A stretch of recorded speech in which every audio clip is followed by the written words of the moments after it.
Hi everyone, this is Dr. Nitin Chhoda with Ignition Time, and in this video I'm going to cover President Trump's anticipated executive actions, why we need to essentially not have too much hope in this, and I'll tell you why, because the confines of presidential power are highly limited. There's actually a plane going over my head right now.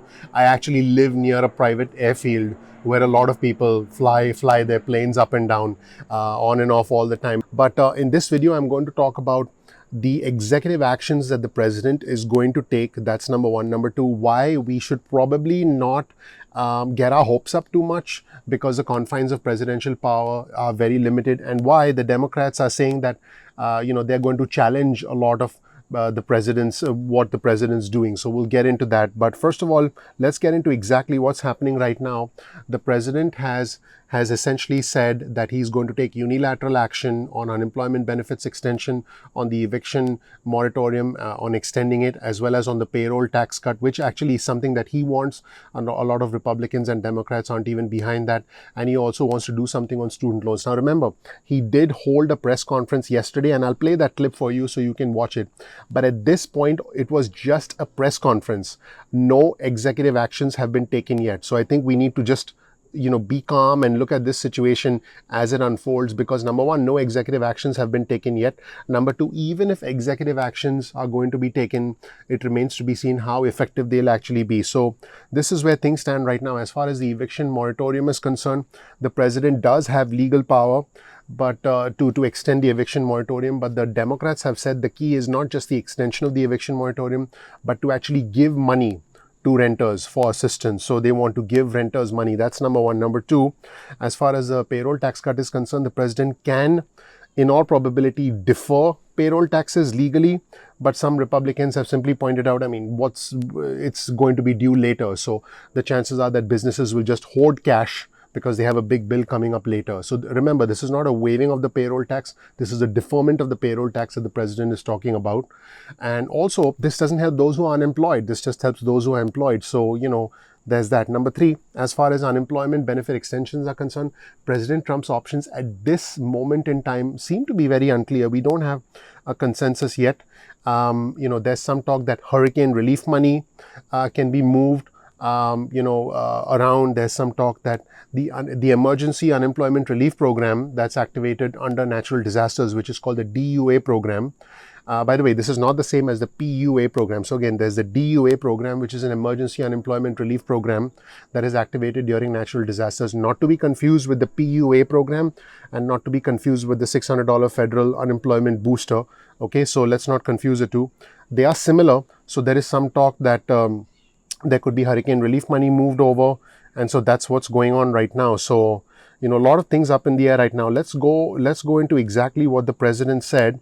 And the president signaled that he was ready to forge ahead without Congress to try and address the lapsed economic relief measures. And he said, if Democrats continue to hold this critical relief hostage, I will act under my authority as president to get Americans the relief they need. Now, he said this at his private golf club in Bedminster, New Jersey. And in fact, let's roll the tape and listen to exactly what the president said. And let's watch this right now. If Democrats continue to hold this critical relief hostage, I will act under my authority as president to get Americans the relief they need. And what we're talking about is deferring the payroll tax for a period of months till the end of the year, and I can extend it at a certain period. Hopefully, I will be here to do the job. We're going to do the job. We've been doing a job like nobody could. Nobody would, actually. And so we're going to have the payroll tax go till the end of the year, and it'll be retroactive to July 1st. So we're going to go back to July 1st, and it'll go to the end of the year, payroll tax. At the end of the year, it may be extended. We're going to enhance unemployment benefits through the end of the year. So unemployment benefits will be, that's a big one, will be brought out to the end of the year, and defer student loan payments and forgive interest until further notice. So students who are paying student loans, and in many cases they're not even allowed to go back into their colleges. Extend the eviction moratorium. We will be extending that so people aren't evicted. Not their fault. Now, I just want to be clear. A lot of things are still very uncertain from this press conference. At the press conference, the president said he was prepared to sign executive orders that would pay unemployment benefits through the rest of the year, offer eviction protections that have lapsed, and also provide student loan relief. He said that. But however, there were no details. There were no details on how this would work, to what extent the benefits, exactly how much help there would be, and when it would be, and how long it would be. So there was no clarity on that. He was specifically asked if the government would continue paying the $600 enhanced unemployment benefit extension that actually expired on the 31st of July. And he responded, I quote, "I won't say that yet." Those are words from the president. He also said he wanted to sign an executive order that would defer payroll taxes retroactively from July through December of this year. It was unclear how this would work and whether taxpayers would end up owing all this money back in January of 2021. So again, there's no clarity right now. The president's press conference was largely, and is at this point, largely symbolic. We're going to wait to see if there is anything. This is why I want my viewers and subscribers, I'm just going to be honest with you. I'm always 100% straight with you. Don't get your hopes up right now.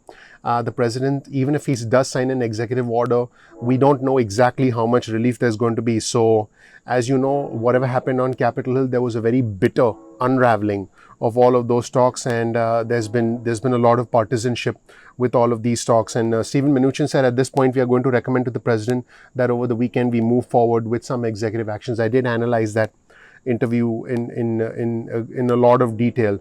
And Mnuchin also said, if you're talking about compromise, even with their $1 trillion Washington DC magical way, by the way, this was Meadows, excuse me. White House Chief of Staff Mac Meadows said, if you're talking about compromise, even with their $1 trillion Washington DC magical way of saying they are coming down $1 trillion, they can't come up with any significant cuts in their bill. So there's a lot of partisanship that's going on right now. And again, there are no executive orders yet, but President Trump did say that he's going to be issuing the executive orders. Let me see.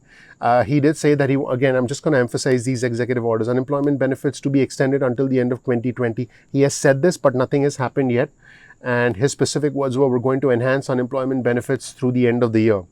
He said student loans will be deferred, interest will be forgiven. But he said he would only defer student loan payments under presidential executive order. But he would also, like I said, forgive interest payments. So there's that. And he talked about the extension of the eviction moratorium. Now, the problem, though, is that Democrats have said that the president's powers are limited on stimulus. So now lawmakers on both sides of the aisle have agreed that the president can indeed take executive action to limit some evictions. But Democrats say the president does not have the authority to act unilaterally on such matters. This is what Speaker Nancy Pelosi said when she was talking to reporters. She said, and I quote, "I don't think they know what they are talking about." Wow. The one thing the president can do is extend the moratorium, and that would be a good thing if there is money to go with it. So she said if there is money to go with it, and I talked about that at the start of this video. The Democrats don't just want an extension of the moratorium, they want money to renters. And she said, let's see, so there's a lot of discontent on jobless aid. And this is what White House spokesperson Judd Deere said. They said a legislative action, in other words, agreement between Congress and the Senate leading to a bill that's signed by the president. That was the goal. But President Trump was, and I quote, fully prepared to use his executive authority to help those who continue to be impacted. So again, that is where things stand right now. So from Senator Chuck Schumer, he said, we Democrats believe the patients need a major operation while Republicans want to apply a Band-Aid, and we won't let them just pass the Band-Aid, go home and still leave America bleeding. I mean, this kind of language is super interesting. It reminds me of my high school teacher and my college teacher, speaking in these kinds of metaphors. But and I know what needs to be done, what is the need of the hour. And this is what Mitch McConnell said. The argument is over how much is appropriate at this particular juncture as we struggle to get the economy back on its feet and get the country in a place where it can sustain itself until we get a vaccine. I mean, that sounds good, but there needs to be an agreement so people get help, right? And the Senate Appropriations Committee Chairman Richard Shelby from Alabama told reporters, we're at an impasse right now. At this moment, it does not look promising. And this is what Senator Lindsey Graham said. Can you legally do it? I'm for a payroll tax cut. I am very cautious about executive orders. Lindsey Graham, He's a very important Republican. Okay, I don't want to bless one I like because it may open up the floodgates for things I don't like. Interesting. I'm going to repeat that. That was very interesting. Lindsey Graham, I don't want to bless one I like because it may open up the floodgates for things I don't like. Because you see, an executive order to do something unilaterally creates a cycle, if you will, of future executive orders, not just from this president, but future presidents that want to take unilateral action by bypassing Congress on important critical issues like this. And a legislative issue like this is probably the most important piece of legislation the country has ever seen since World War II. That's the stage we are in right now. And I read a lot of comments in the comments section, and there's a lot of anger, there's a lot of frustration, there's a lot of animosity, there's a lot of toxicity out there. And my request for all my viewers, by the way, this is the end of the content portion of my video. I'm going to try and give you some of my insight on how we can deal with this situation, not just financially but emotionally. So if you want to stick around, you're welcome to. And also, I have a song for you, because I did write a song that I'm going to release for you guys in this video today. But I believe that the amount of toxicity that exists in this situation is significant, and I believe that at the end of the day, toxicity just breeds more and more anger, more and more anguish. I think that I was reading, or I read most of our comments, and I was reading one particular comment from one of our viewers and subscribers, Sarah from Connecticut, who said that she was going to be living in her car, and that really struck a chord with me. I mean, Sarah, all of us, our heart goes out to you. And what really made me encouraged was there were over 50 responses last time I checked to Sarah, including an individual from Atlanta who said, "Hey, I'd love to be able to help you. Here's my number." I think that what we can do in this situation is try to end the cycle of toxicity by trying to help each other. You commenting below and interacting with other viewers, with other subscribers, with other fellow Americans is going to, it's a small thing, but it matters.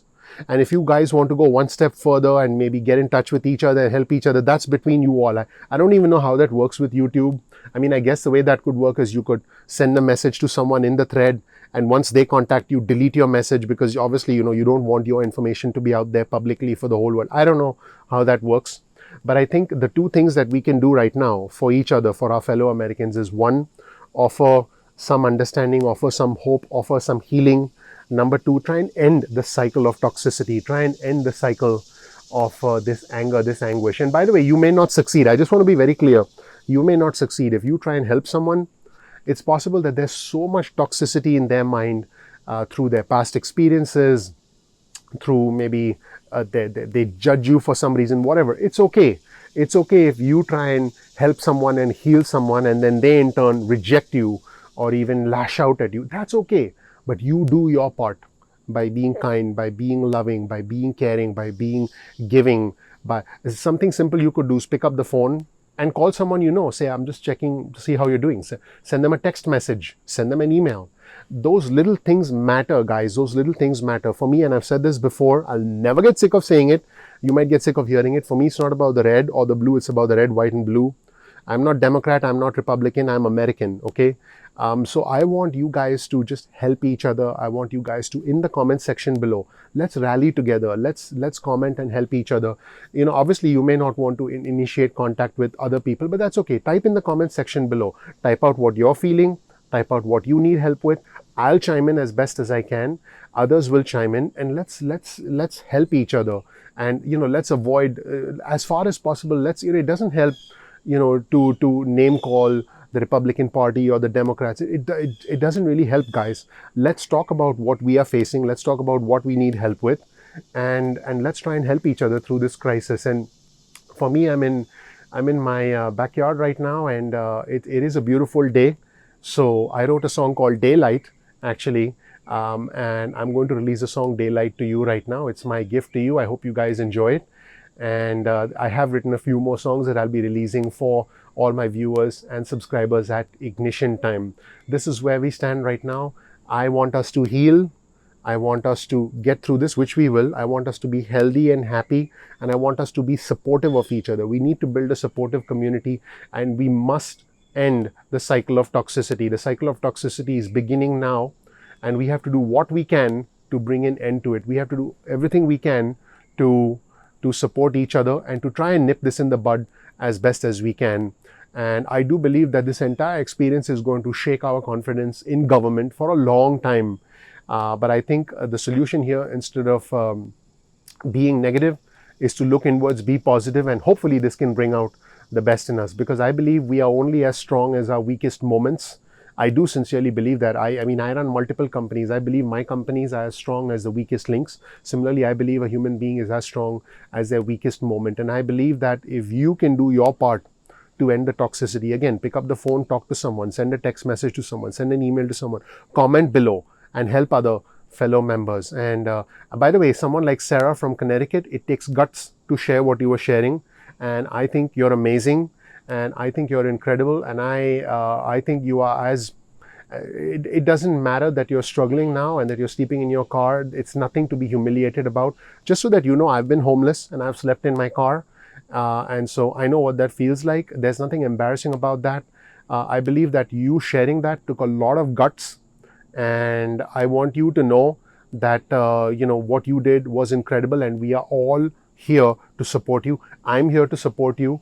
And I think that we should all rally behind each other. Sarah, feel free to comment below. Everybody else, feel free to comment below. Let's end the cycle of toxicity. Let's support each other, because this is the end of one phase of our lives, the financial dependence on government, if you will, the inability to save, right?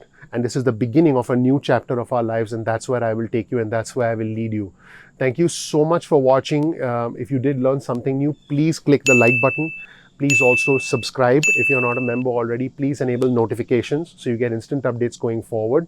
And now, ladies and gentlemen, this is a song for you, Daylight. I hope you enjoyed. Bye. It's time to finally welcome the daylight. Let's get ready for that moment in time when it's all good, when it shines so bright. An out-of-body experience like I'm in flight. It's easier under the shades late at night as you hide from the heat of the sunlight. Life has shades of gray, of black and white. You've always got to be ready for the next fight. I don't need no sympathy, nobody's plight. I know my problems, they're never out of sight. I'm the hero of my journey, the shining knight. My life is beautiful, every breath is a delight. As I lie awake in the middle of the night, I realize my life has one big highlight. Everything's fine, it's gonna be alright. My life is glorious because this is my birthright. It's time to finally welcome the daylight. Let's get ready for that moment in time when it's all good, when it shines so bright. An out-of-body experience like I'm in flight. I don't need no sympathy, nobody's plight. I know my problems, they're never out of sight. I'm the hero of my journey, the shining knight. My life is beautiful, every breath is a delight.